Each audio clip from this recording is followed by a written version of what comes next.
your time at 7 o'clock. This clock is. What time does that clock say? And you put it 2 minutes, 2 minutes ahead at 6:58.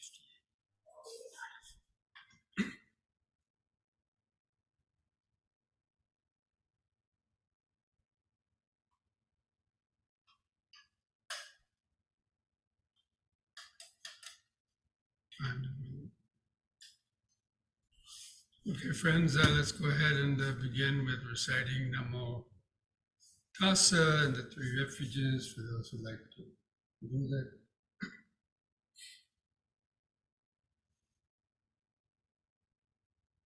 Namo Tassa Bhagavato Arahato Samma Sambuddhassa.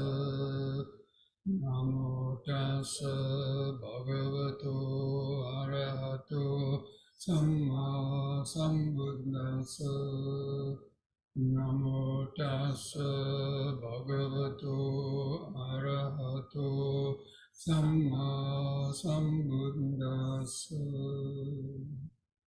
Buddhang Saranang Gacchami, Dhammang Saranang Gacchami, Sanghang Saranang Gacchami, Dutiyampi Buddhang Saranang Gacchami, Dutiyampi Dhammang Saranang Gacchami, Dutiyampi Sanghang Saranang Gacchami, Tatiyampi Buddhang Saranang Gacchami, Tatiyampi Dhammang Saranang Gacchami, Tatiyampi Sanghang Saranang Gacchami.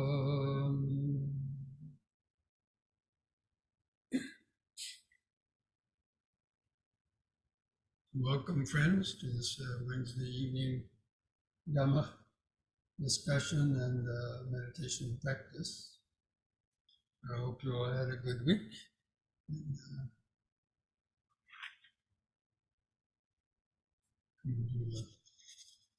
Some of the last days in July, or month of summer.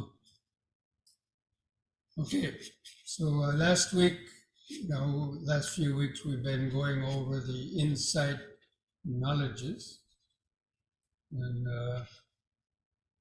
covered about the first half of them. Last week we were covering the knowledge of the dissolution. So the first insight knowledge is the knowledge of rise and fall. So this is actually the beginning of Vipassana meditation, where we're tuning our mind in to see how quickly the various sensory contacts just arise and vanish. We start that training like with the breathing, just see how quickly the in-breath starts, it lasts for a second or two and stops. And the out-breath starts and stops. And maybe in between the breaths you hear a sound, just arise and vanish. And then you notice something else for the next breath. But anyway, it's very specific, as I've already gone over several times. You have to deliberately tune into that. You don't want to get too concentrated just observing the breath itself, or you won't be able to notice it so clearly. But it does need to gain a certain degree of concentration, ideally to develop where the five hindrances have been suppressed to a great degree, or at least when the mind is no longer drowsy, you're fully awake and alert, and your mind isn't getting carried away by thoughts. So even a thought can be noticed and see how quickly a thought or an urge arises, but it also just vanishes quickly, and you notice something else, because there's always something to notice. Our senses are always sort of open for business, so to speak. And especially the ears, the body and the ears, in our thoughts. Those are the three sensory impressions that are probably the most predominant. Because if your eyes are closed, you're not seeing too many things. We're talking about in meditation itself.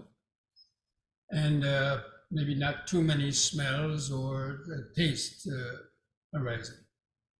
But especially the body sensations, there's hundreds and thousands of them. And also sounds, depending on where you live or what's going on in your house or room.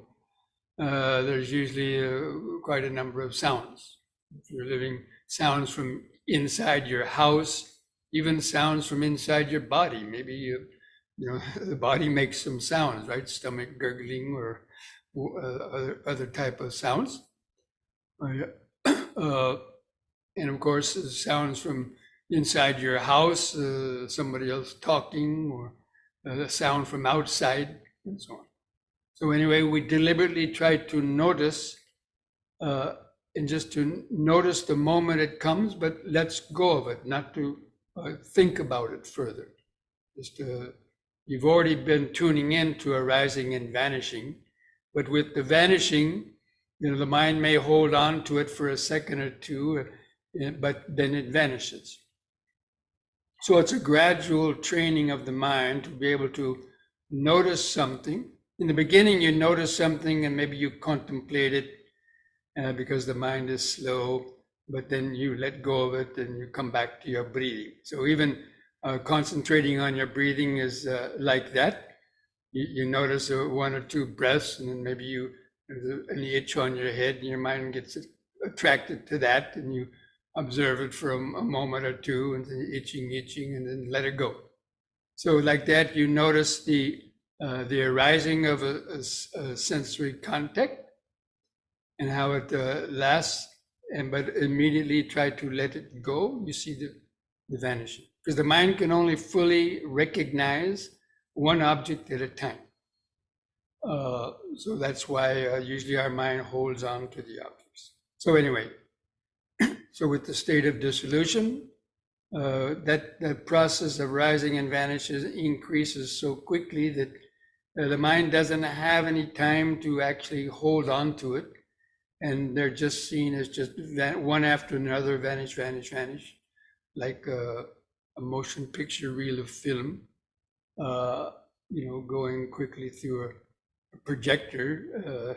Unless it stops, that one image is gone. You can't bring it back unless you rewind the projector, right? Or you pause it. But anyway, you see each one. And the dissolution means the mind doesn't have any time to bring in the past or the future related to any sensory stimulation.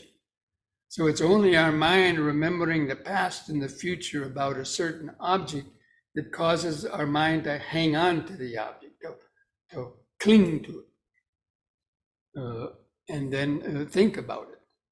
But now that the mind has been trained to just notice and let go, and it's a very deliberate practice. You have to deliberately pay attention to the mind holding and let it go. Or all you have to do is notice the next thing. There's always something arising. Many hundreds, even in the space of a few seconds, you can notice so many things arising if the mind is clear, concentrated and clear. And that's what the purpose of the concentration is for, especially people that are practicing the 4 foundations of mindfulness. So anyway, we already mentioned about the dissolution. When the mind doesn't have any time to think about a particular object, it kind of disappears.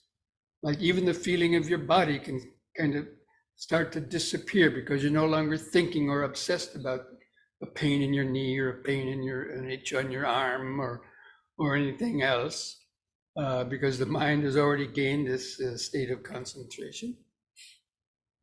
And so that perception of a body may disappear, or the mind doesn't have time to recognize objects, sounds, other sensations, even your thoughts, because they vanish so fast. It's like they've disappeared. So that is the dissolution. that second insight knowledge. And you realize that this has been created by the mind. You realize only because of the mind's clinging and desire and identification to the aggregates as being mine or myself, that the mind is, by holding, it's creating this little world, your little world of view from moment to moment. That means the mind's internal movie camera is creating this your little movie of me. I'm meditating and I'm doing this and that, and that's an ongoing movie being created in your mind. So that begins to dissolve when you reach these higher levels. So you understand. The important thing is you understand the suffering in the clinging to it. It's not, oh wowie wooey, look at that. No, it's understanding the suffering and the trouble that's caused by the mind clinging on to these perceptions and then getting carried away in reactions, thinking, dragging up sensual desire, anger, hatred, sadness, loneliness, all the various gamut of emotions and thoughts are simply due to the mind holding on to these sensory perceptions because that's its habit. So in meditation, it's a whole different sort of ball game, you might say, in learning how to let go of each object as it's coming. So the third one we discussed somewhat last week, the appearance of terror. It's like, again, this is about the ignorance in the mind. You become alarmed, so to speak. My gosh, the mind is, how it's self-creating its suffering moment by moment by its clinging and wrong identification in ignorance. So you get alarmed at the ignorance that's in your mind, your conditionings, the habits that you've been creating since you were a child, even the habits of thinking, clinging to views and opinions, what your parents taught you, what the teachers taught you, your friends, or the government. And, people cling to all these views. And then they suffer or worry or obsess about them. Really because of no other reason, except they don't know how to get out of it. So anyway, you see the appearance of terror of the five aggregates, how they clinging to them, they wind up terrorizing ourselves.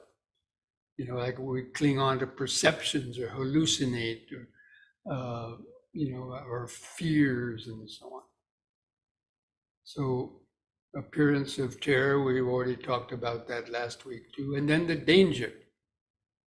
And there was a nice simile that I mentioned last week. I don't know if you remember that. Let's say some strong, 2 or 3 strong people grab a weaker person and start dragging him toward a charcoal pit of hot, glowing red charcoals. And dragging him and threatening to throw him into the pit. Now, this person would be terrified, don't you think? And so he would be struggling to get away. But then maybe those men had compassion on you and, they just wanted to scare you. But you were terrified of getting thrown in the pit. Because of the pain or the idea of getting killed or burning to death came in your mind. That's why you get terrified. You're terrified of the pain or the death that may ensue. But the people don't throw you in there. They let you go. But now you know that you felt the heat of that fire because they got you close enough to those embers that your skin was just about ready to, come off, but they brought you away. So now you know that it's hot. Maybe you didn't know it was that hot before. You heard about these devil dancers in Sri Lanka who walk on fire, or India, people who walk on fire. And you think, oh, well, it's not that bad. Anyway, so once you after you've realized that the fire is hot, now you just you know that it's dangerous to go near that because people could slip off inadvertently into it. So the appearance of danger is the fourth insight knowledge. So you're no longer terrified about the mind, but you know the danger of just staying caught in your negative habits and thoughts and mindless repetitions and so on that just keep your mind kind of going around in circles in a kind of a low level. So again, it's the danger in indulging in your fantasies, desires, even aversions, and keep strengthening your habits. You see the danger in that because it'll never stop. It's been continuing your whole life since you were young. If you're 40, 50, 60, 70 years old, you see now these things, they get stronger and stronger. And all the suffering, you reflect on all the suffering and problems that you've gotten into because of this strong clinging and attachment to certain types of habits and thoughts or beliefs. So it's that knowledge of the danger is just a more mellow state from the initial terror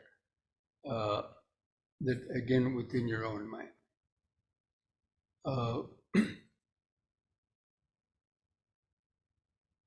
And then one becomes dispassionate. So that means you start losing the desire for those kind of repetitive, unuseful habits and thoughts that keep your mind just going around in circles again. So you become dispassionate. Or you also understand that sensual desires cannot really fulfill you because you see the fleeting nature of pleasurable feeling and so on. So you become dispassionate for all the previous sensory objects that you might have been attached to, like wanting to listen to music all the time or wanting to see the movies or wanting to just entertain yourself, going to entertainments and so on. You get the dispassion about that because they're no longer really bringing you any satisfaction. You're getting satisfaction from being able to just rest your mind in the present moment and experience that equanimity of the mind, being more grounded in the present moment with awareness. That is much more fulfilling and long-lasting than just pursuing various sensory indulgences. And there's a nice simile given in the handout that I passed out, or I sent to you, the attachment that I sent to you. Well, you've had it now for a few weeks. I hope you were able to read it. But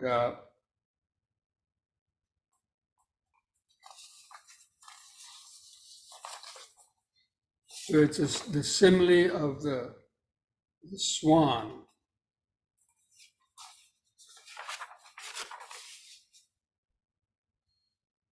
And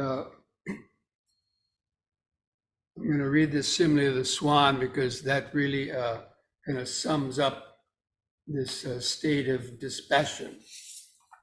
Just as a golden swan that loves the foothills of the snow-clad mountains and loves to swim in the crystal clear waters of the 7 lakes, they do not delight in swimming around in a mud puddle or in a filthy mud puddle at the gate of a village of outcasts, which is filled with lots of sewage and so on. So the swan doesn't take delight in that. Maybe he had done that before, but he delights in those crystal clear waters of the mountains. For just as the lion, the king of beasts, finds delight at roaming free in the jungles with its three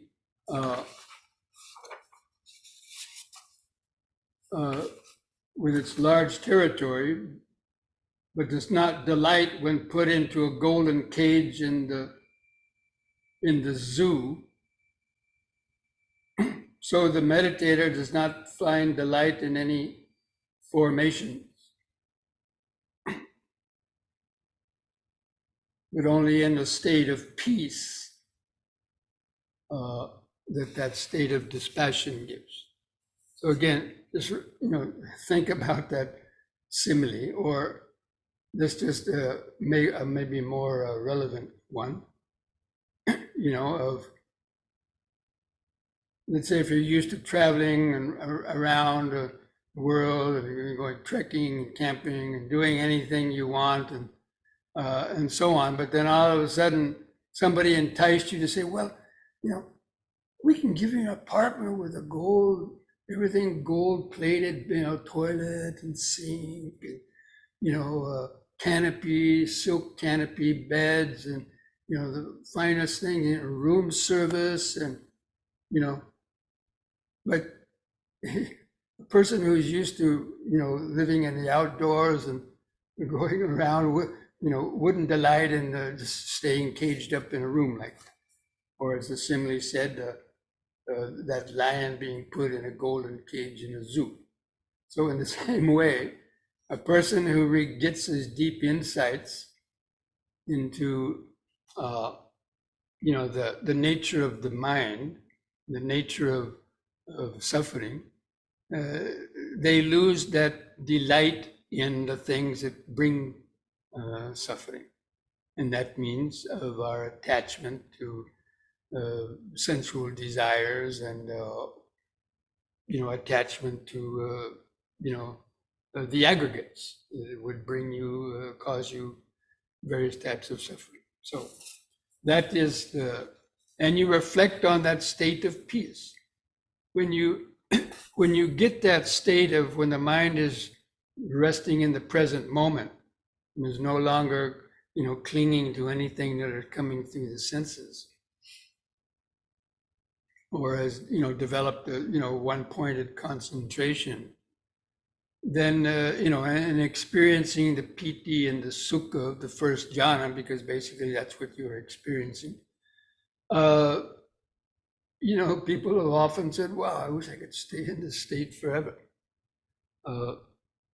And so they acknowledge that this state of, concentration and present moment awareness is that state of peace. It's sort of some people have called nirvana here and now. But it's not really nirvana here and now yet. But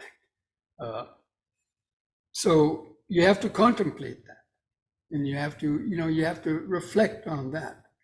And how the mind, the state of peace that you find in meditation, and then the state of mind that is constantly moving between objects in the past and the future, and getting excited and so on. So that's what a person has to reflect on that. And then the state after that dispassion is called the desire for deliverance.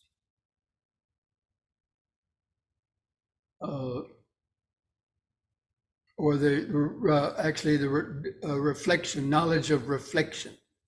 So in that state of before desire for deliverance, or they can occur about the same time, that you go back and you reflect on anicca, dukkha, and anatta, and you reflect on all the insights in your understanding of the Dhamma knowledge. You reflect on that even while meditating.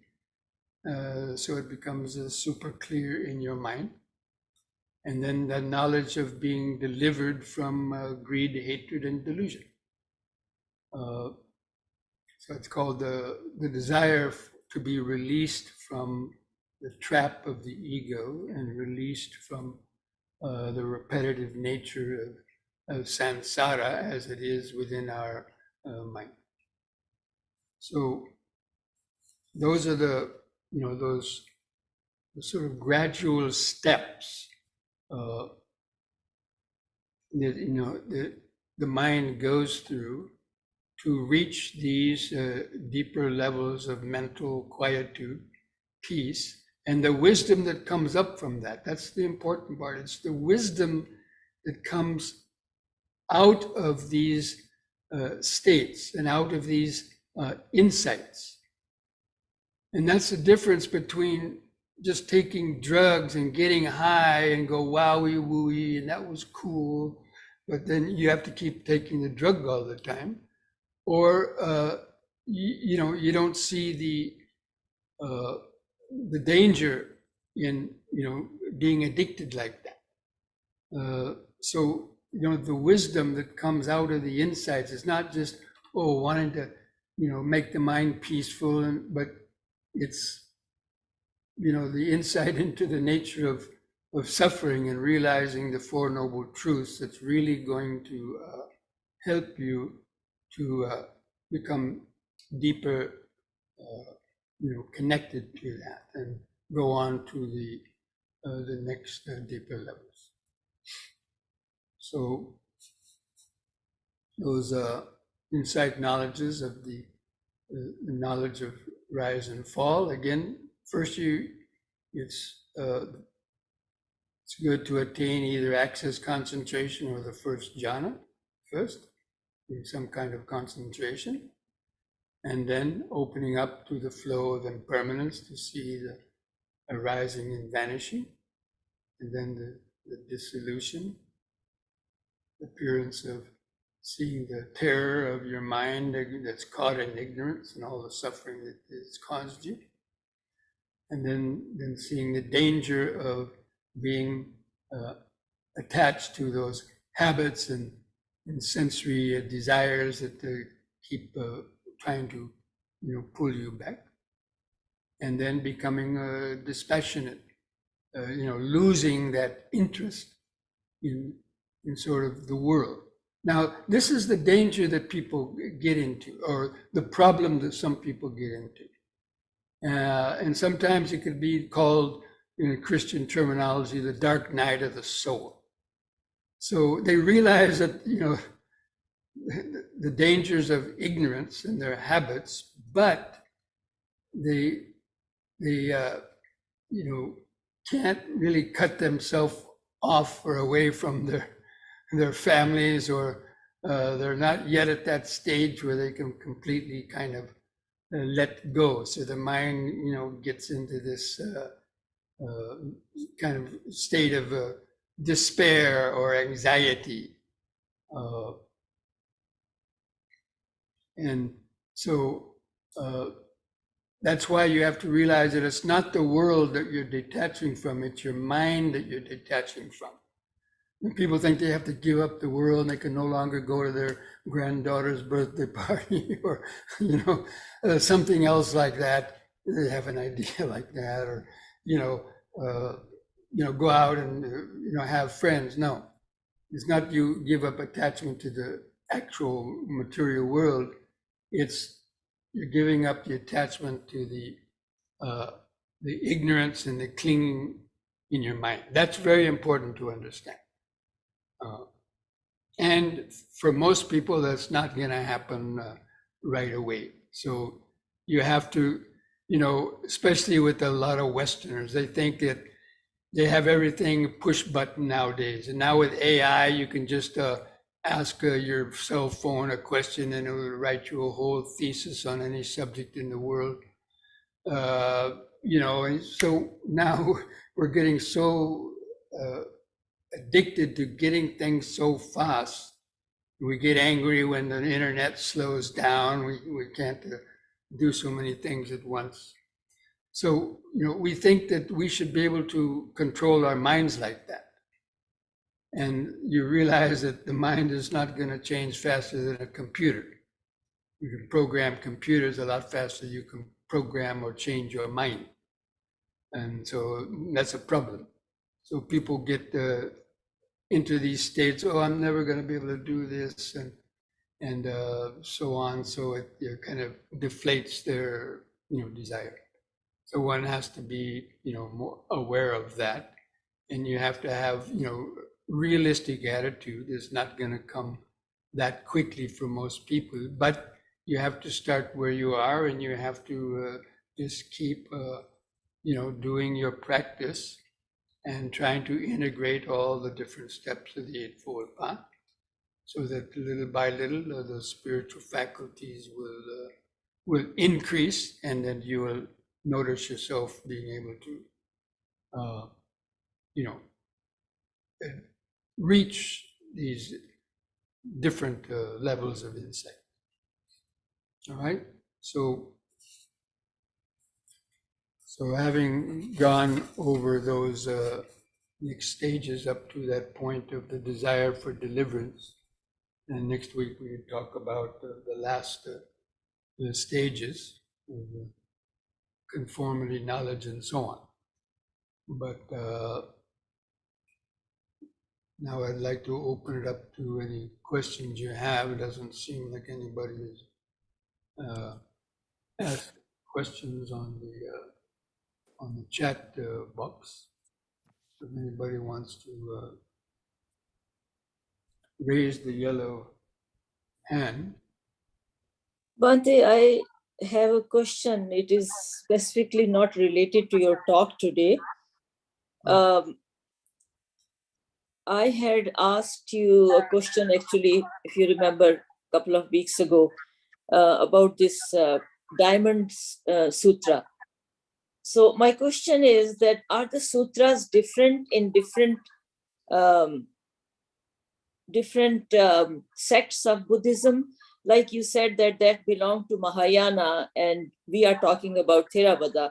So it just raised my curiosity that, are they different, the Buddhist sutras in different sects of different, Mahayana is different, and Zen is different, and Theravada is different? Well, the ultimate goals of all of those traditions are probably pretty much the same. At least that's what they mention, liberation. But the way that they achieve that can be different, or is different, in terms of the meditation methods they use, and even their sort of philosophy about it. And so, for one example, a Diamond Sutra, as I mentioned, I've read it before, but they talk about emptiness. All the traditions talk about emptiness and so on, but different ways of achieving it. And so the Theravada method has the method of developing the Vipassana meditation, and developing weakening the factors in the mind that cause the clinging through this systematic development of the four foundations of mindfulness and the other aspects of the Eightfold Path. Now, the Diamond Sutra, or these other sutras, they also talk about emptiness, but they talk about it in some different ways. Whereas in Theravada teaching, the primary focus of the emptiness is seeing the emptiness of self. Of course, in other traditions, it's also the same. But there's a lot of other things in the sutras that are, not, the Theravada tradition wouldn't necessarily agree with. And I'm not going to go into those because I don't want to, stir up a hornet's nest or open a can of worms.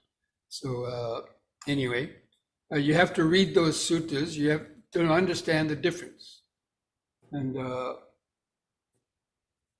so just by hearing something about a sutta or is one thing, but actually reading the whole thing, that you have to read through a lot of other things before getting to the essence of some of those sutras. Now, even within the Theravada tradition also.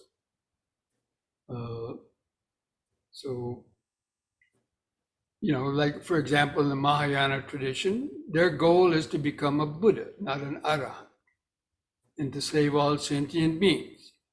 and not to attain Nibbana until the last being has been liberated from samsara. Now that's an idealistic way of thinking, a very altruistic way of thinking, but really it's not very realistic from the Theravada point of view. But that has, other questions regarding that too. So anyway, so there's just different focuses. They want everybody to become a bodhisattva. And so a lot of their practices are not about attaining Nibbana in this life itself. It's about developing powers and concentration and some things like that. I don't want to get into arguments or discussions about it with others. But anyway, the goal of most Buddhist traditions, especially Zen and Mahayana Buddhism, and the way they talk about in Pure Land, they talk about being born in the Pure Land of the Buddha or the Western Paradise. I mean, this is a vaguely veiled language, and it may be symbolic, but the Buddha cut through a lot of this vagueness and sort of other things, and went straight to the core in terms of the practice. Okay. Yeah. So no, my curiosity was, are the names different? Like there is no Diamond Sutra in Theravada? Names are different. They have their own names for their sutras. That's right. I see. Okay. But the content is like the Heart Sutra, for example. They talk about the 5 aggregates a lot. Yes, they do. Emptiness of the 5 aggregates: form, feeling, perception, volition, consciousness. Right. They're not born and not dying. And so a lot of those things are right on with the Theravada teachings. We have no qualms about that, but it's just other aspects of it, the way to reach that understanding, for one thing, and then other certain practices that they develop, which they feel are the best way to reach those goals. So, Okay.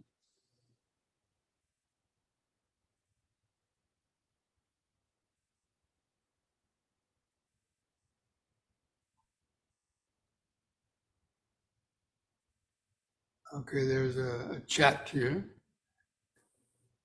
At what point in our practice do insight knowledge develop and intensify? As I mentioned, the insight knowledges occur in the practice of the Satipatthana Sutta in the Dhammanupassana, in the 4th foundation of mindfulness. It's after you've developed and gained a good level of mindfulness and concentration through the practice of concentration and the practice of mindfulness of the body and feelings and mind states. All this is a preparation.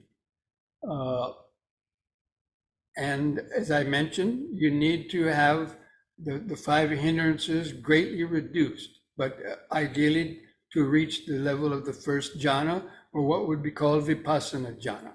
Now people get confused with this idea of jhana because there's 2 types of jhana. One is where you concentrate on one object and you basically shut out everything else except that one object to attain this very deep state of concentration and suppression of the hindrances. The other is the vipassana jhana method, means you're practicing mindfulness and you're developing moment-to-moment concentration, which is called momentary concentration. And so that is what this insight into rise and fall is, momentary. You're just being aware of the objects arising in the moment, letting go of them, and then being aware of the next moment and letting go of it. Being aware of the next moment and letting go of it. That is called momentary concentration. It means the mind is no longer holding on to the object once it's left, is no longer holding, and then it's followed by always something else. So, and that is called vipassana jhana. That is ideally the state where these insight knowledges, they become then what is called the power of mindfulness. They become spiritual powers rather than just the spiritual faculties. And that's another discussion. But yeah, ideally, again, it needs to develop concentration where the mind is no longer drowsy, is no longer holding on to thoughts, and it's there in the present moment with a strong degree of clarity, being aware of just, moment after moment things, the six senses just coming in. That is really where the Vipassana method starts getting going on a more high level. I hope that answers your question.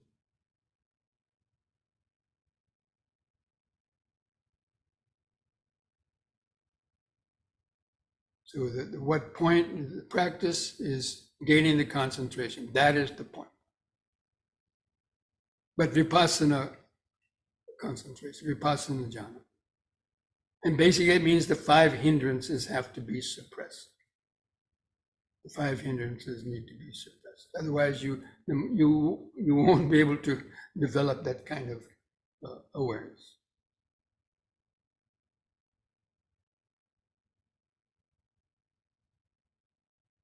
Any other questions?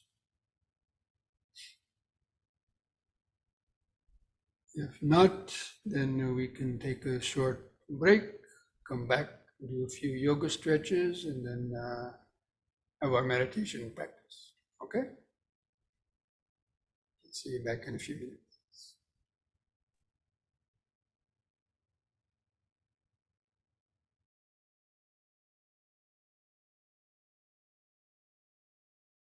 Hello?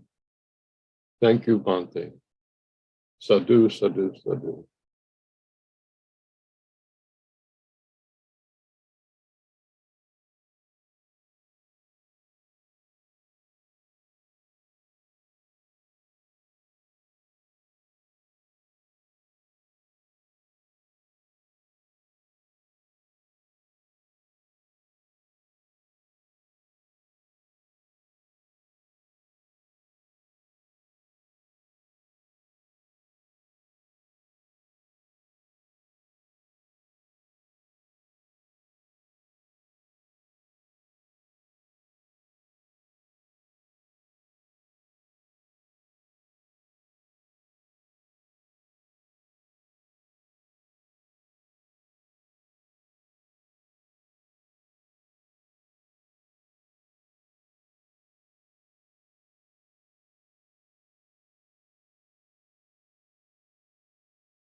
Okay, friends, so stand straight.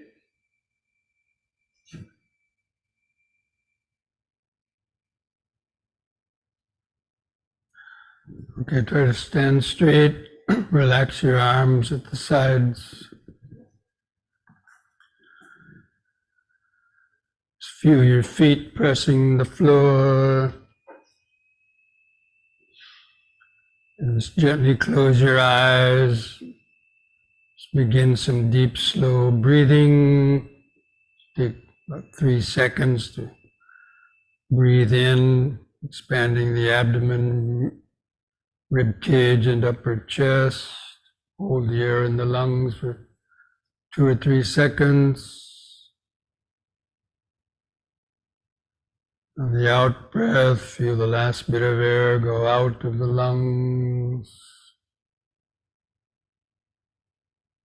And the next in breath, take several deep, slow breaths like that, developing this mindfulness.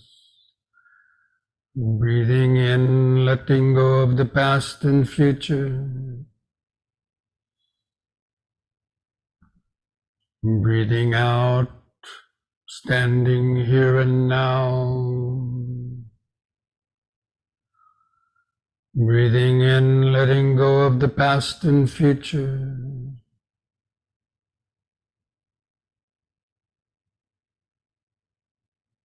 Breathing out, standing here and now. Breathing in, feeling the whole body.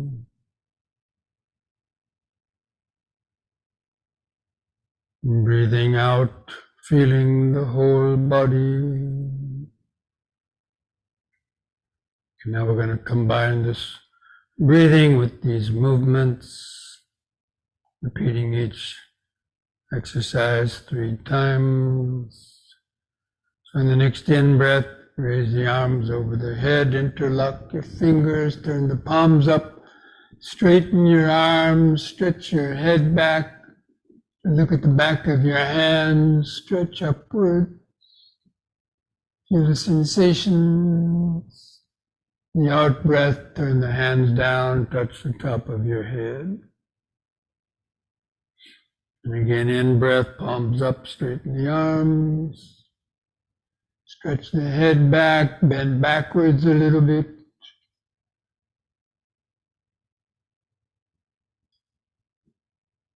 Out breath, touch the top of the head.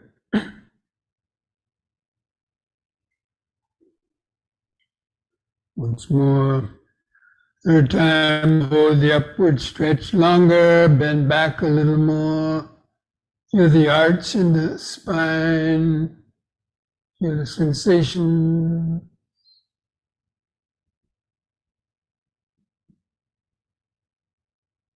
And release your fingers. The out breath, arms back to the sides. Feel the sensations in your hands and fingers. Just relax. Just keep feeling the body. Try to feel the outline of the standing body and the mind's eye. Just remember standing, standing, standing, centering the mind and on the body. Feel the outline of the body in the mind's eye.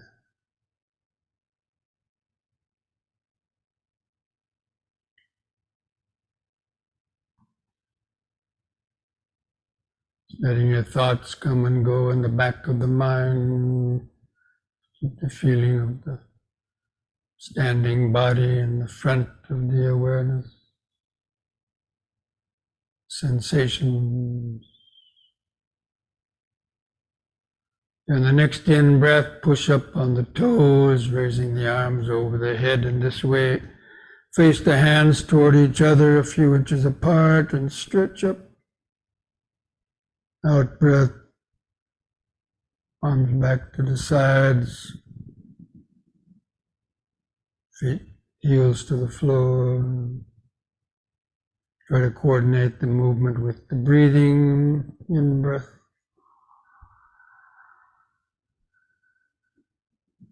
Stretch.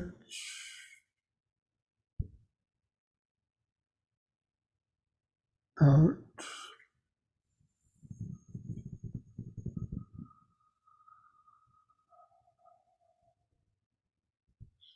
Once more, in.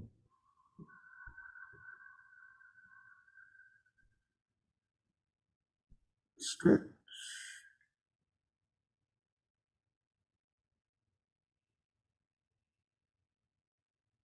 Out.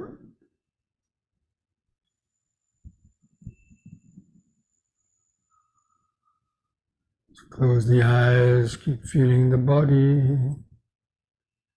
Feel the outline of the body, the mind's eye. Feel the increased body sensations, vibrations. Clothing touching the skin. Inner pulsations, tingling sensations. Prickly sensation. Sensation of warmth or coolness. Notice any thoughts moving in the back of the mind.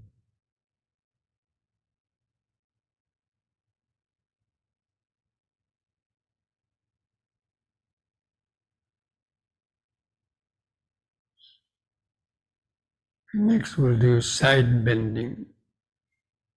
On the in-breath, raise both arms up. Keep your fingers and arms straight, close to your head. On the out-breath, bend over the right side as far as you comfortably can. Keep the arms parallel to each other like railroad track. In-breath, lift up. And then the other side, out-breath.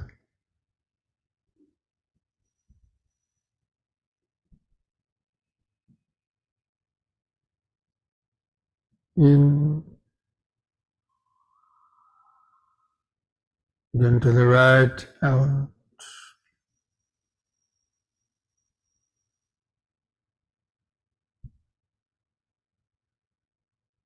In. Out.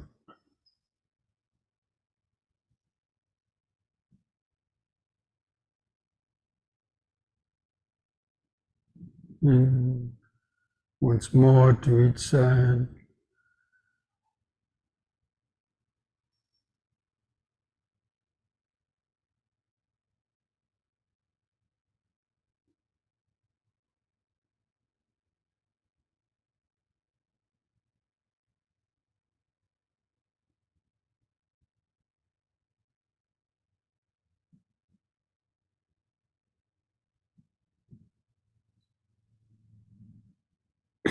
The out breath, lower the arms. Close the eyes. Keep feeling the outline of the body. Feel the increased vibration, sensation. Feel the head on top, arms at the sides, clothing touching the skin, feet pressing the floor.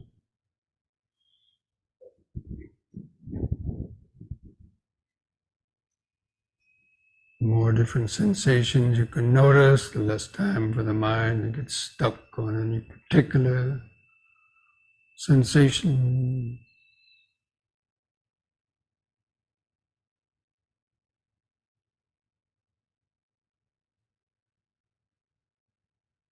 Even while doing yoga, you can observe the rise and fall, the impermanence, so many different sensations coming and going, moment by moment.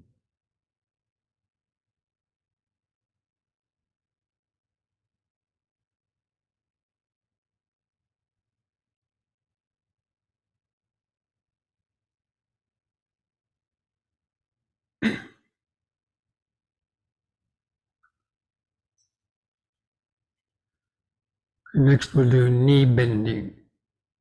On the in-breath, you can lift up on the toes, raise the arms up front for balance. On the out-breath, bend the knees, lower down, balancing on the balls of the feet. In-breath, feel the muscles in the legs pushing the body up. All the way up on the toes.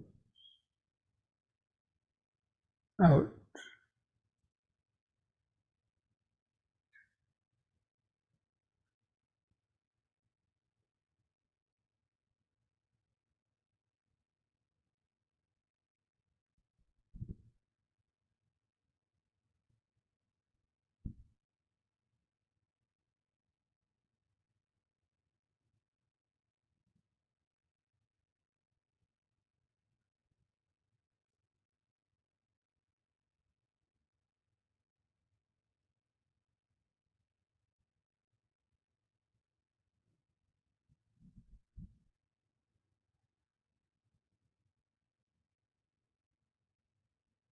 Out breath, relax.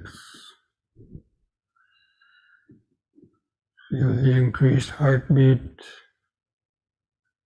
pulsations, other sensations, aches or pain.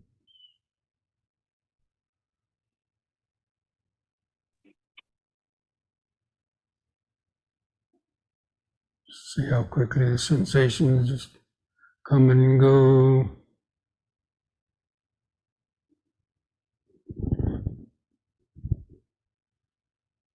So we use the yoga exercise as part of the Vipassana meditation.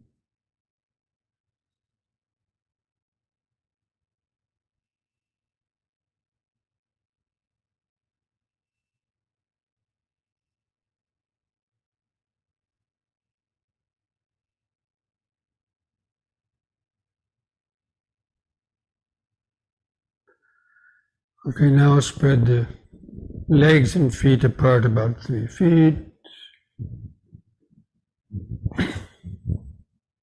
Hold the arms out to the sides. We'll do twisting from right to left. We'll breathe in. On the out breath, twist to the right. Keep your eyes focused on the hand going back.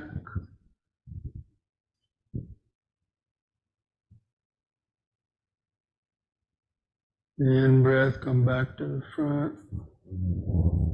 Let your feet turn with the body and then go to the other side on the next out-breath.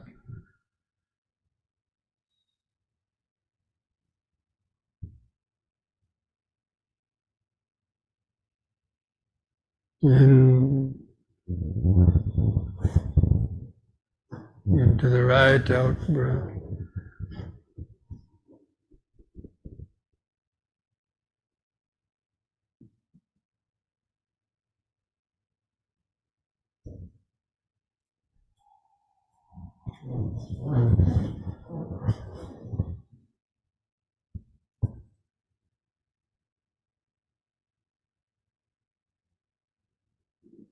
Once more to each side.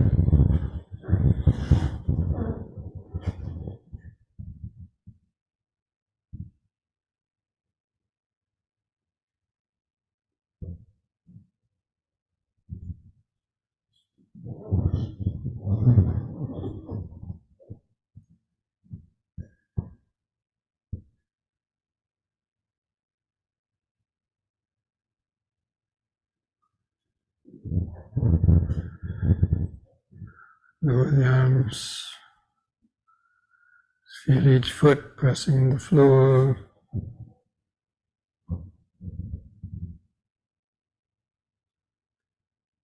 Feel the hands and arms hanging at the side. Your pulsation in your fingers. Feel the clothing touching the skin.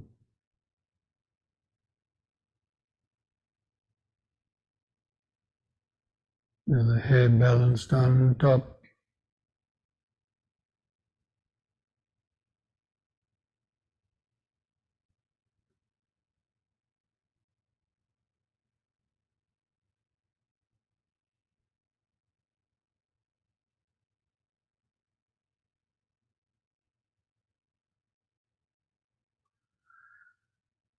Now place the hands together at the chest.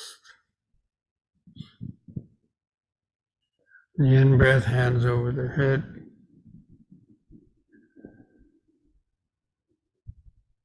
The out-breath, hands to the chest, and bend the knees, lower the body down, keep the back upright, feel the stretch in your hips and knees. In-breath, all the way up. Strengthens the muscles in your thighs. Out-breath.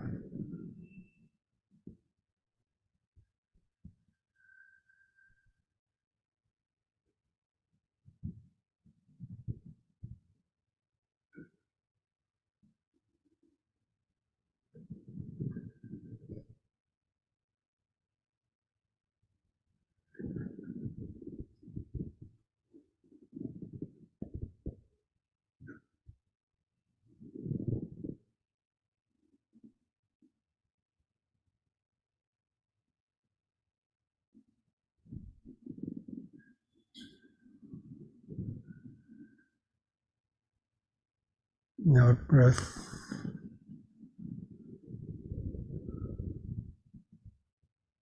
Just close the eyes, feel the body exactly as it is.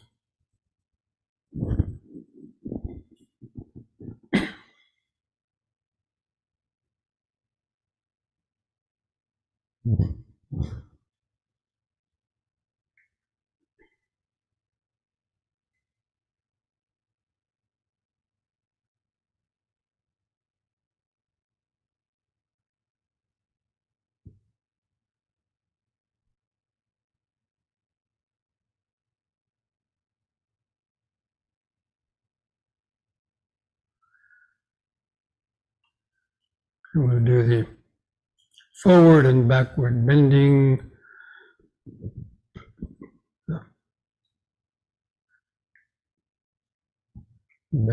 Flex the spine.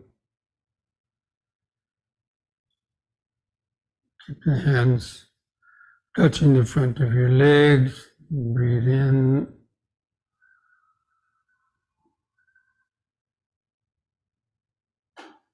On the out breath, bend forward. Let the hands come to your kneecaps the first time. Keep the head up, looking out straight ahead. Keep your legs straight. Try to flatten your spine. Make it like a tabletop. Get the hump out of the spine. In breath, lift up. Move the hands under the buttocks for support. Let the head go back. The out breath, breathe out. Gently bend back.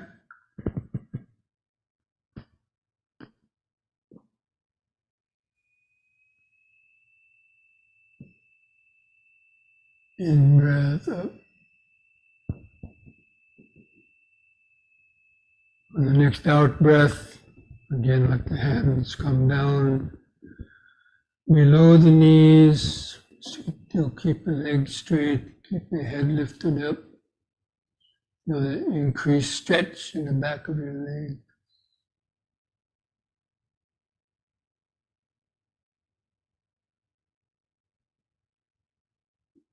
In breath, lift up. Again, the back bends, be careful.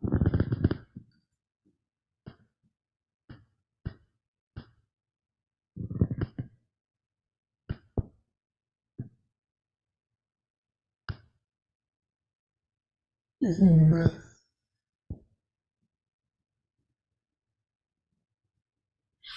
Third time, let the hands come down towards your feet. And hold on to your lower legs and feet as far down as you can reach. Keeping your legs straight. And the stretch in the back of your legs. Also in the spine, where the lower spine joins the pelvis. Little bones in the lower spine stretched out.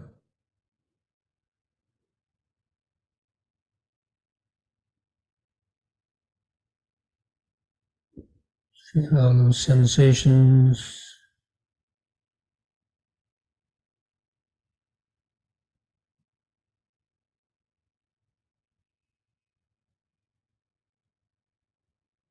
The in-breath, lift up. Just be careful. And once more, the back bend.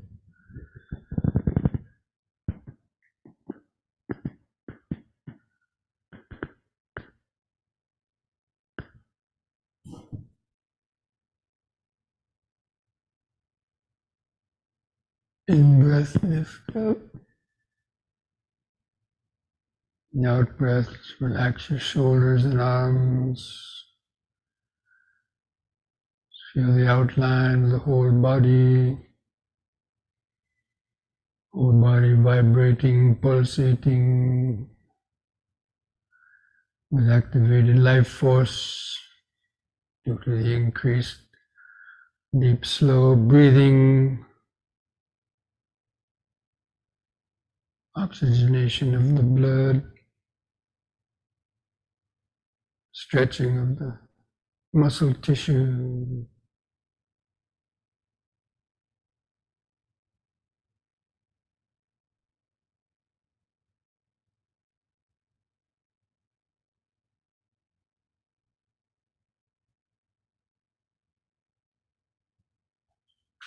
Now bring the legs together.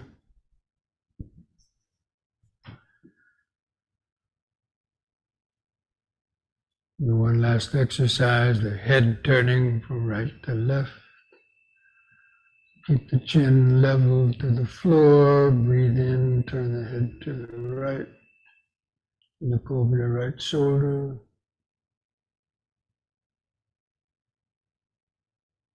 The out breath, turn all the way back to the left and look over the left shoulder. If you have a stiff neck, just be careful. In breath back to the right. Concentrate into the neck vertebrae. Feeling them loosening up.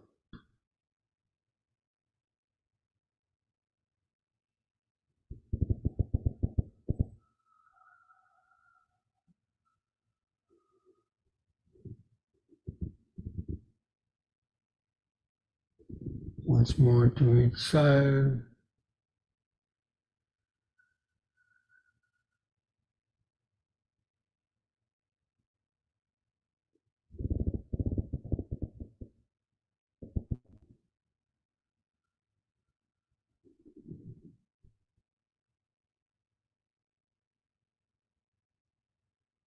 On the in-breath, let the head stop in the center. Feel the whole body vibrating, pulsating.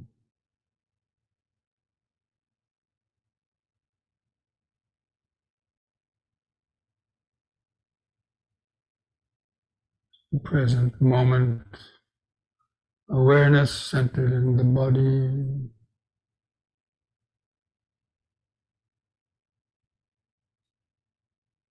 The starting point for any deeper vipassana meditation.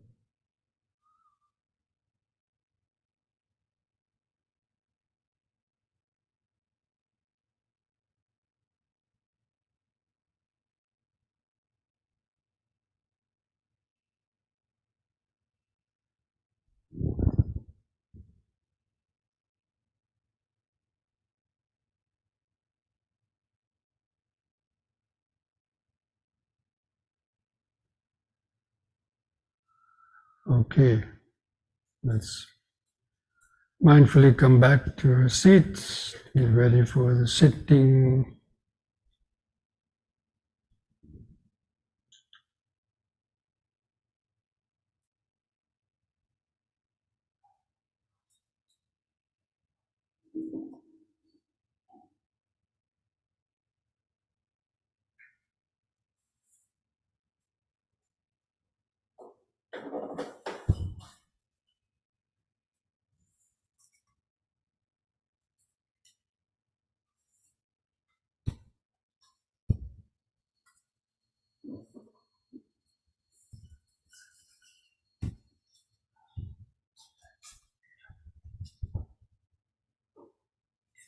is a Logitech Brio, yeah.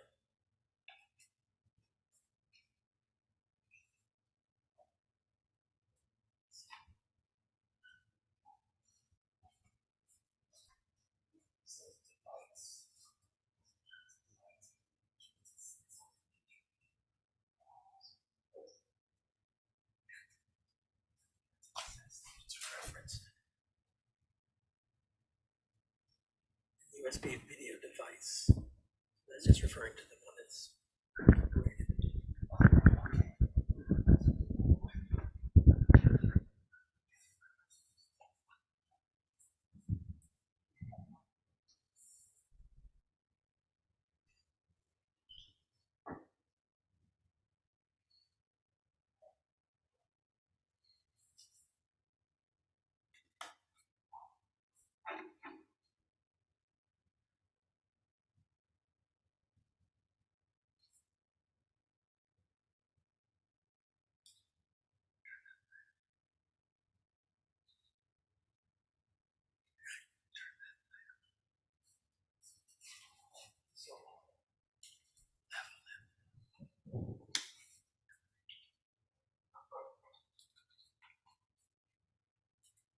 what's down there below.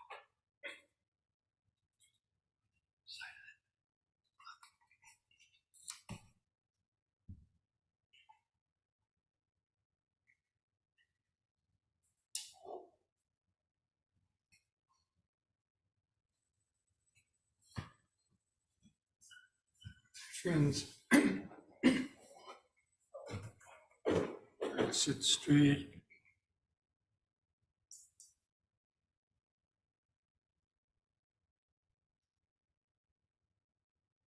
Get comfortable in your sitting position.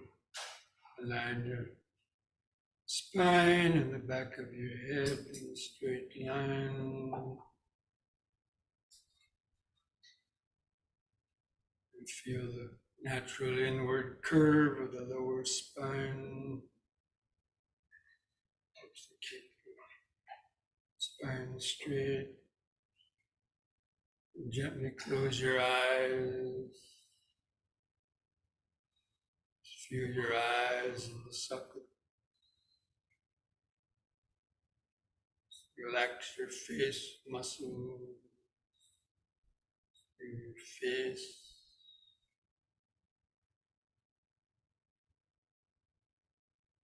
Pour down the eyes. Feel the outline of the sitting body.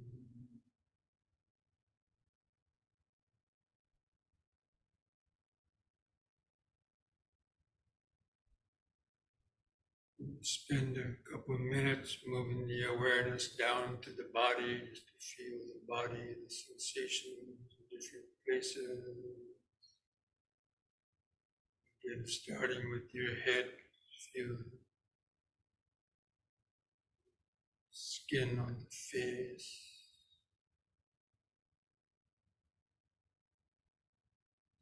Feel your nose.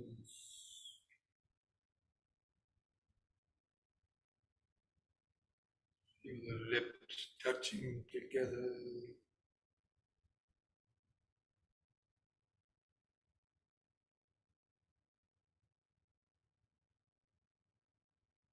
Feel the shoulders, relax the shoulders. Feel the clothing touching the skin of the shoulder.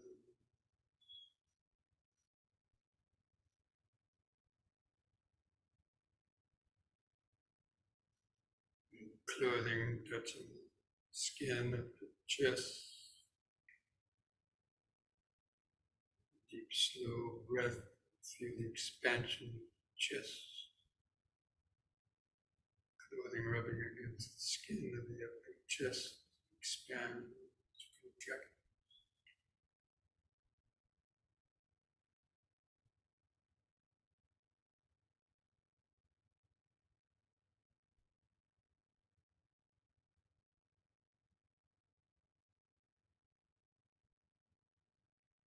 Feel your hands touching together, resting in your lap or on your lip. Feel your hands and fingers. subtle pulsation.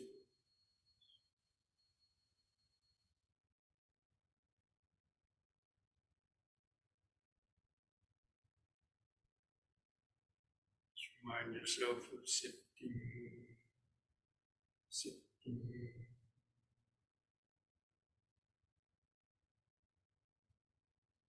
And feel your buttocks pressing the seat. Feel the weight of the body pressing the seat.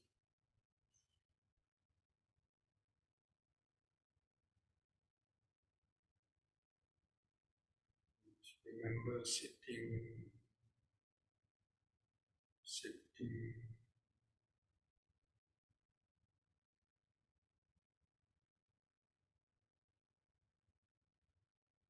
Feel the natural inward curve of the lower spine.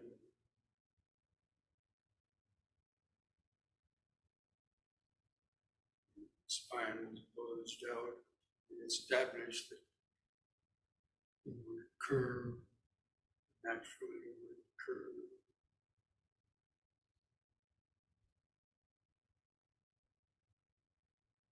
And feel the way your knees are bent, legs tucked underneath.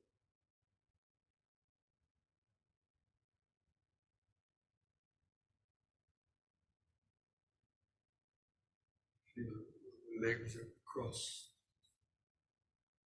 And feel the feet pressing the floor.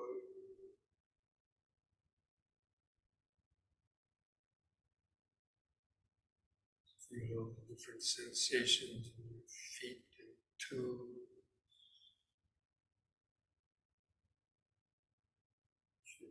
Feel a lot of sudden pulsations, prickly sensation in your feet.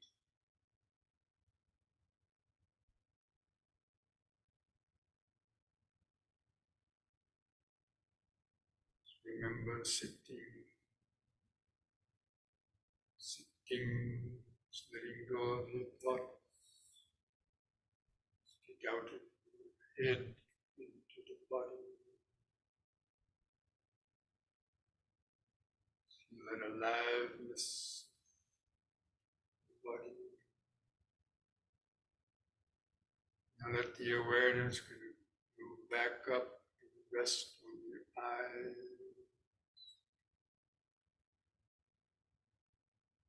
From that point behind the eyes, start to feel that outline of the body. Watch your body sitting there, standing a few inches behind the body, watching it sitting like a silhouette image, collection of sensation.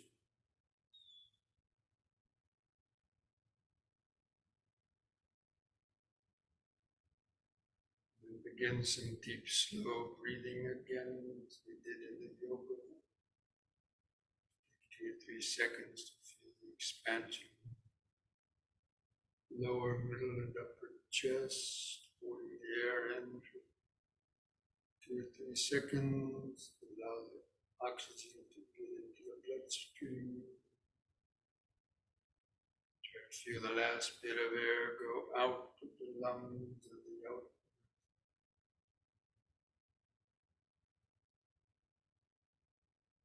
Let's take several more deep, slow breaths like that, developing this mindfulness.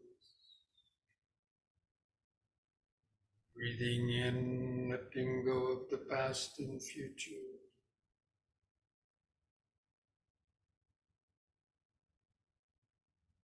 Breathing out, sitting here and now.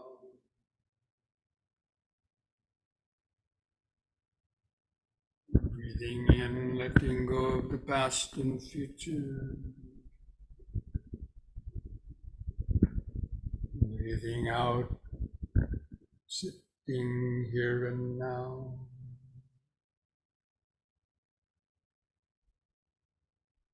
Breathing in, feeling the whole body.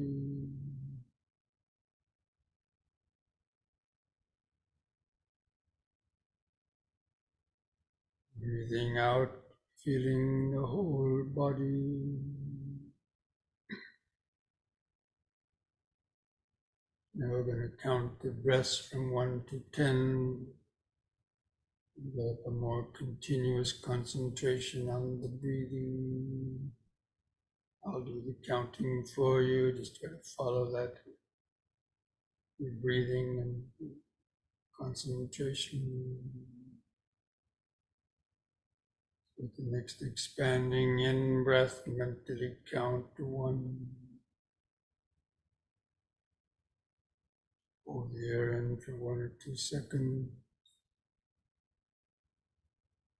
On the contracting out breath, also count to 1. Feel the last bit of air go out of the lung.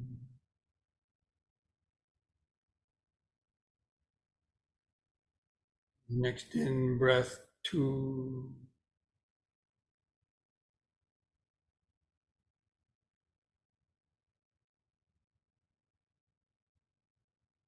Out breath, 2.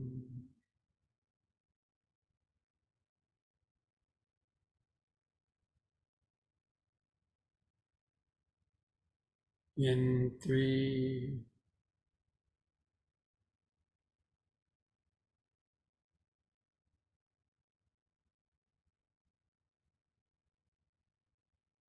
Out 3.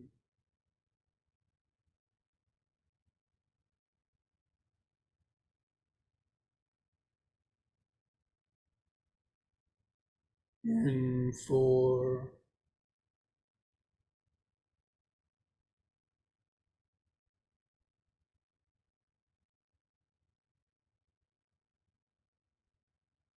Out 4.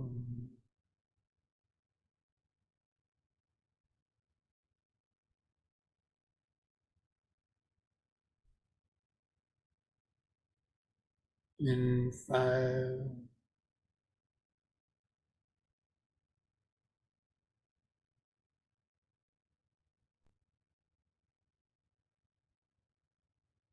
Out 5.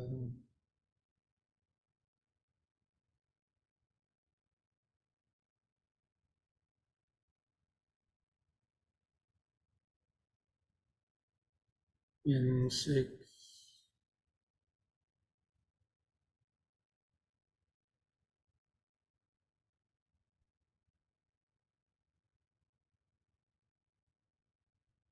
Out 6.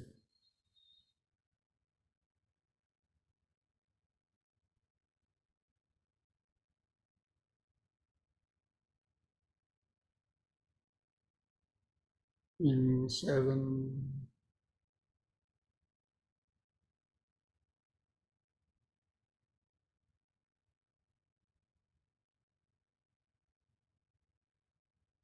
Out 7.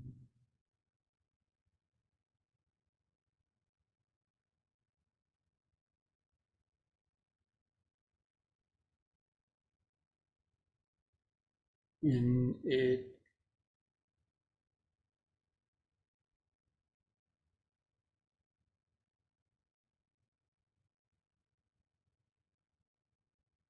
Out 8.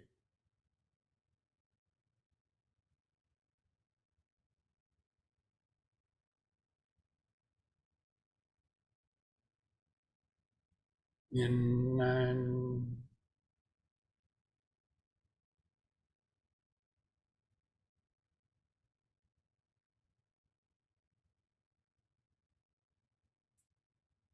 Out 9.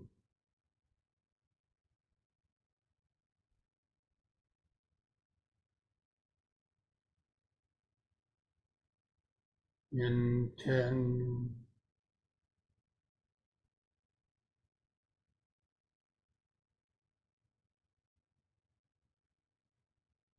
Out 10. Now just continue the counting.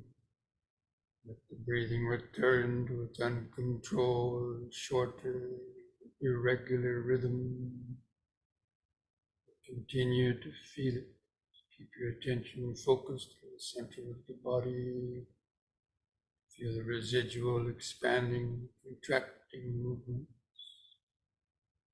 The abdomen, the cage, your chest, wherever you feel it. It's not just one sensation, it's several different expanding sensation, several different subtle contracting sensation.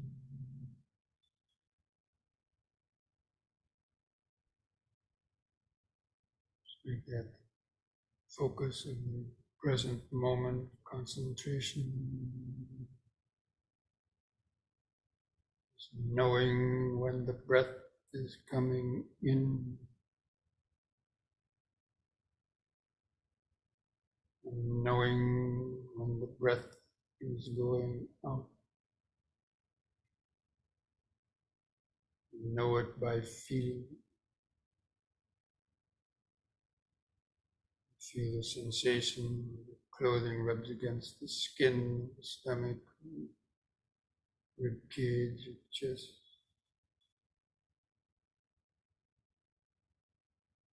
Sensations are constantly changing, coming and going. The in-breath comes and goes. A brief pause, and the out-breath comes and goes. A brief pause before the next in-breath. Just try to tune in to that natural breathing cycle. Expanding in-breath and the pause. Contracting out-breath and the pause.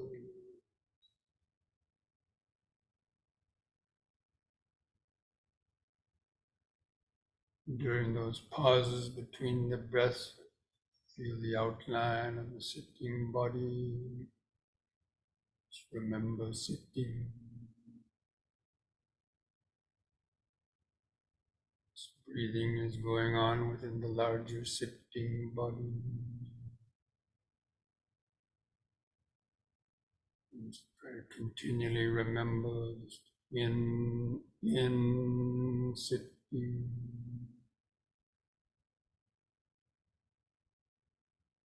Out, sitting. Just over and over and over again. Present moment, the sitting, breathing body.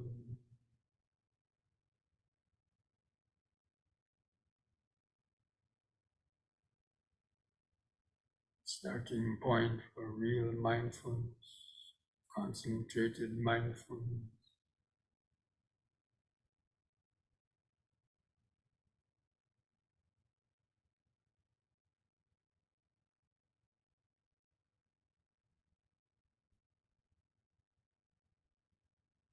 To feel like being a scientist looking down through a microscope.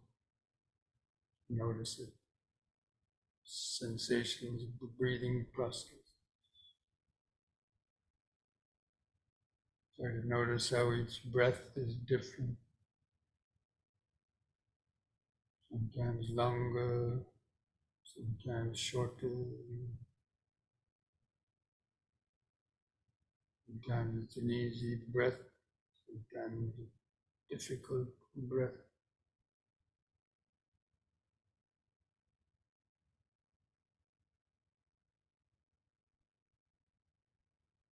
Try to notice 2 or 3 or more sensations coming and going with each breath.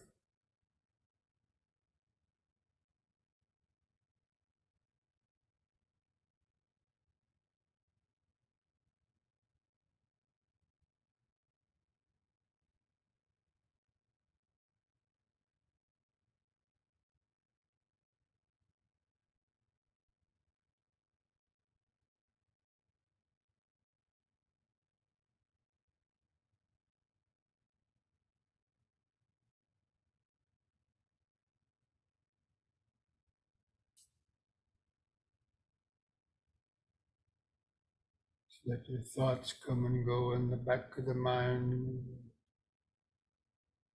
focused on the breathing process, permanent changing the breathing process, expanding in-breath sensation, contracting out-breath sensation.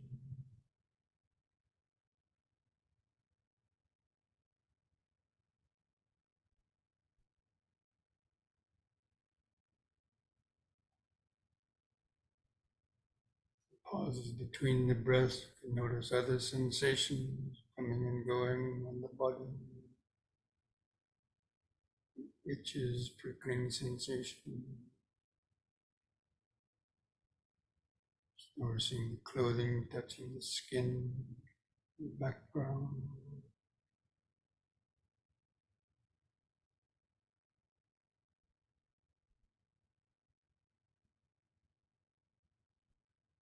More sensations you could notice, less time for your mind and get carried away in useless thought.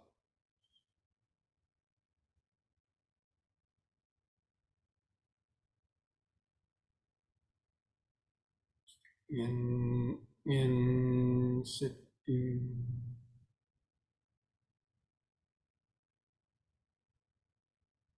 out, out, sitting.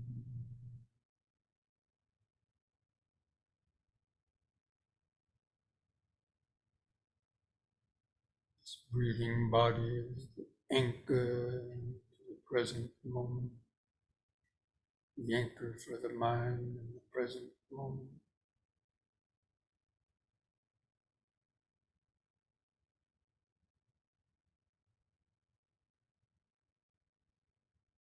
You lose that anchor to the breathing body, the mind easily gets lost in thoughts, becomes drowsy.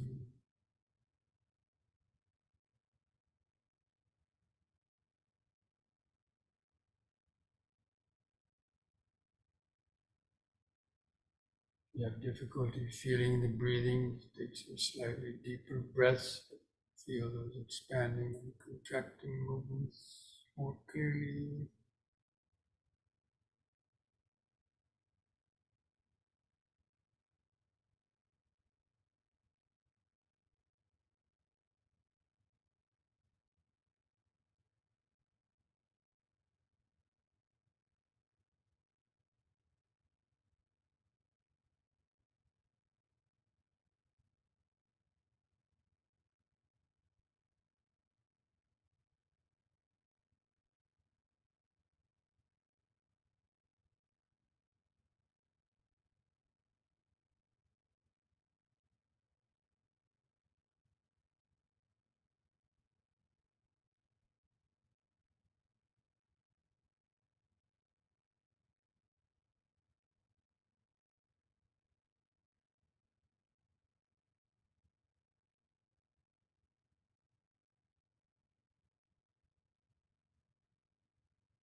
The mind gets lost in thoughts, recognize it as lost, thinking,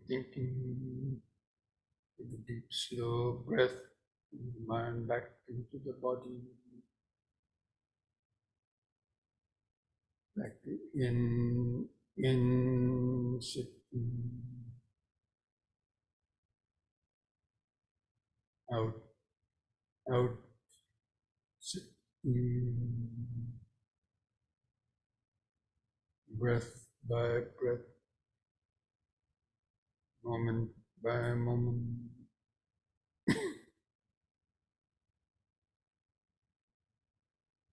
Staying Paying special attention to how quickly different sensations arising and vanishing,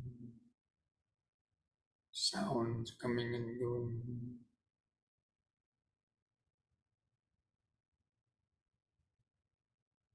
Thoughts or urges are coming and going in the mind.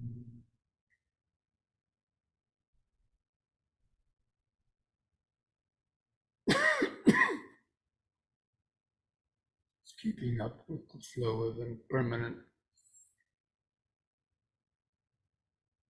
moment to moment.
Start to notice subtler and more sensation,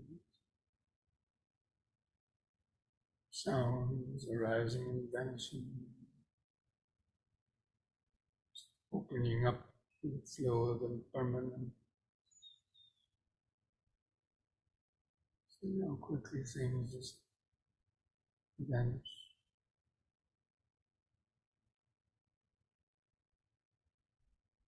The stream of vanishing, changing, sensation, sound, thought.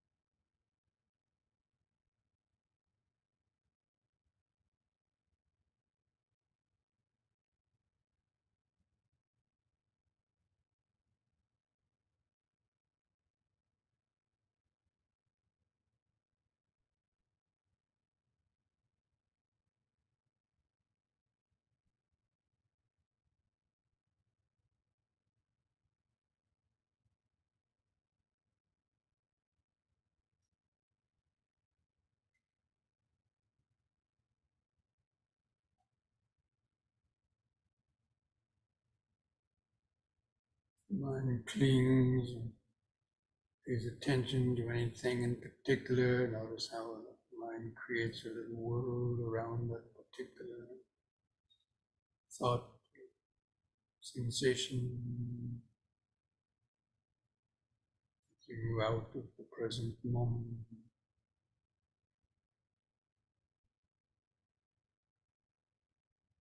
Getting caught in unnecessary reaction, excitement.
You're able to identify the five aggregate systems coming and going.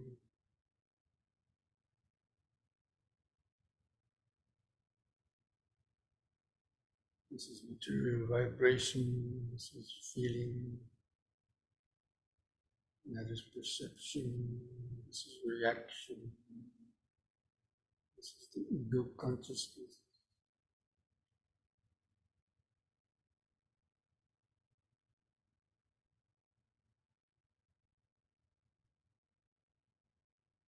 It's the rising, vanishing, changing, moment by moment.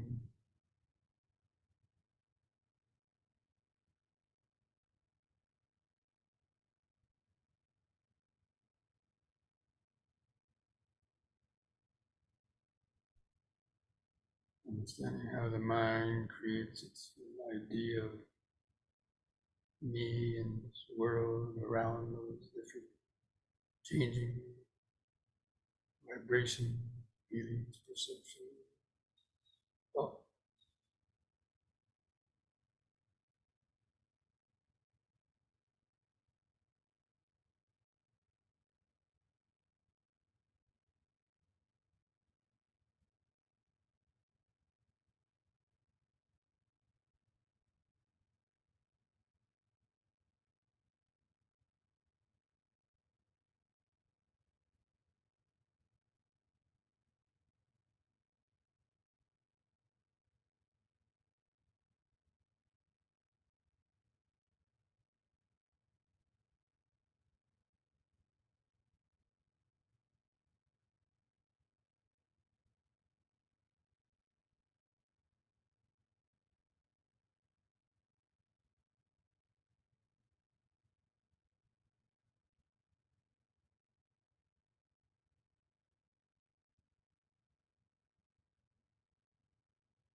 thoughts or feelings arise based on that sound vibration.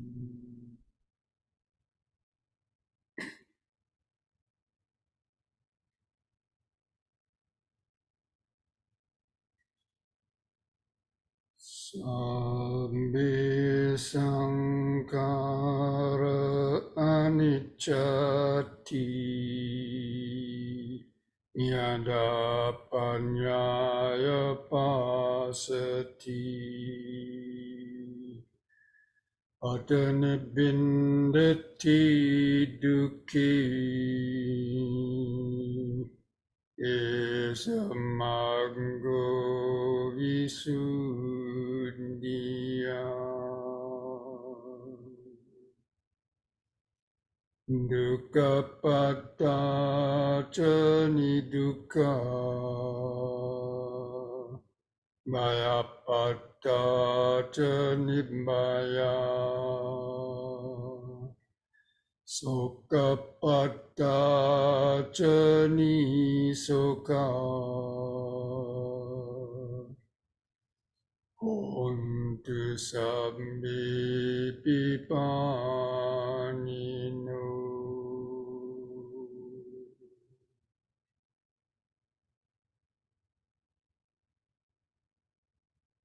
All conditioned things of this body, mind, and world are impermanent.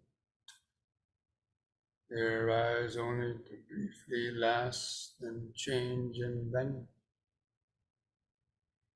When one sees this with the eye of wisdom, one becomes disenchanted with suffering. This is the path to freedom. May the suffering be free from suffering. May the fear struck be free from fear. May the grieving be free from grief. In this way may all beings live with mindfulness and wisdom. Thus spoke the Buddha.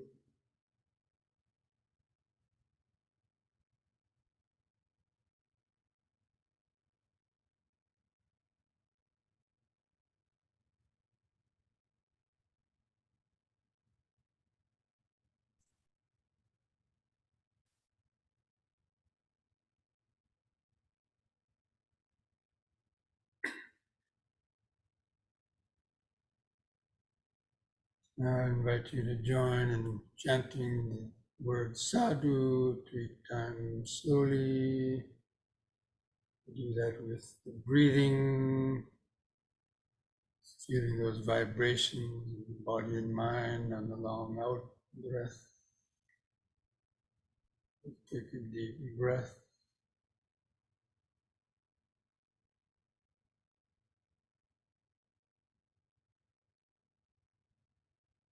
Sadhu.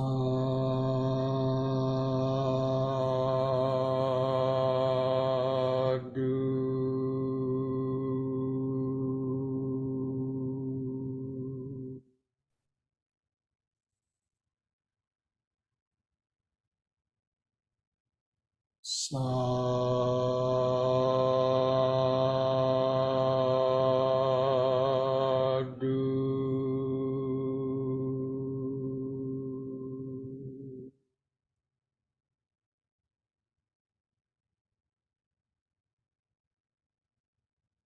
Sadhu.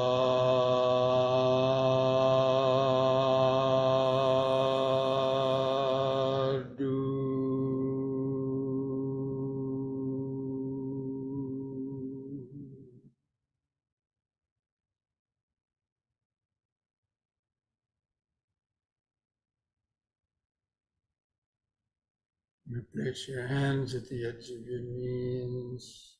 Take one more deep breath. In the in-breath, stretch your head back, pull the hands on your knees to arch your spine.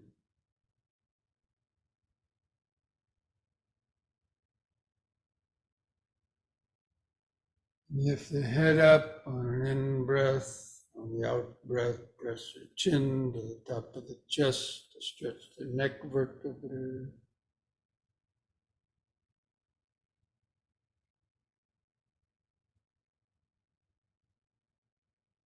Lift the head up level on an in-breath. Relax on the out-breath. Put a smile on your face.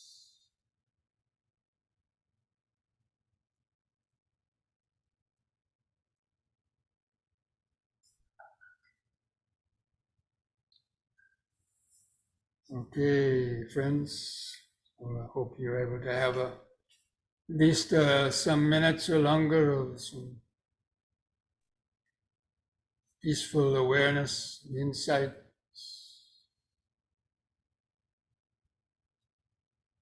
Okay, so keep up your meditation practice during the week. Practice your M&Ms. Mindfulness today keeps dukkha away.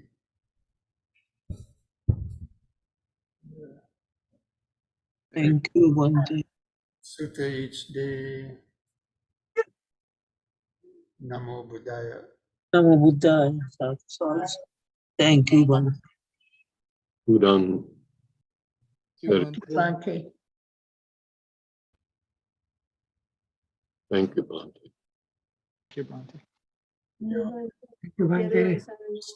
Triple gem. Teruvan Saranai.